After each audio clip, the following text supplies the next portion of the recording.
You're watching 8 News Now. Good day. And it is 6:48 on this Wednesday. We get questions from the sheriff answered every Wednesday morning for you in our Morning Cup of Joe segment. Brian and I sat down with Sheriff Joe Lombardo in this previously recorded segment.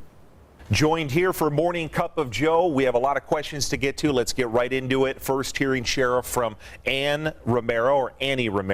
Annie writes in, with the law in place, no use of cell phones or texting while driving. Why do we see our officers on their cell phones or driving and working on their computers? Well, that's unfortunate. There is an exception in the law, and that is for public safety. But as a matter of policy and practice, we don't condone that on the police department. We do have policy in place to prohibit that. It's recommended for the officers, just like any other citizen, to pull to the side of the road and conduct their business.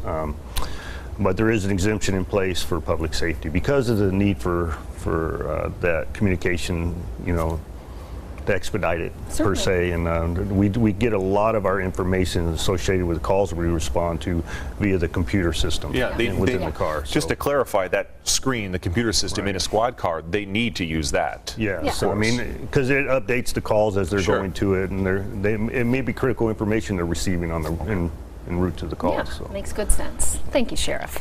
Question 2 is from Michael Brady, who asks, we have installed security cameras in our home that alert us via smartphone video if there is motion inside the home. If that happens and we can see someone inside our home and we are out of town, what is the best way to contact your office, since calling 911 will only contact the local authorities where we are at? That's a good question. Yeah, he's accurate in that. If you do, you'll be transferred to the local authorities within wherever particular area you're in.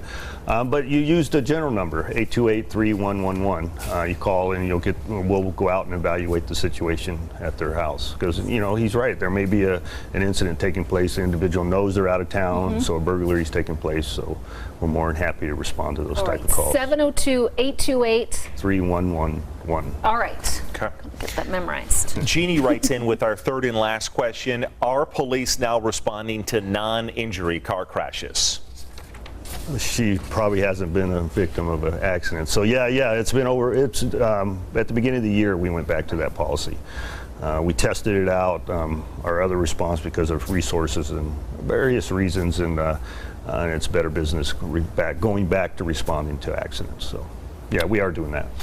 There you go, Jeannie, and thank you, Sheriff Lombardo, as always, for your time. Yeah, and if you've got a question for the sheriff, you can submit it on our website, lasvegasnow.com. Look for the link on the right side of the page.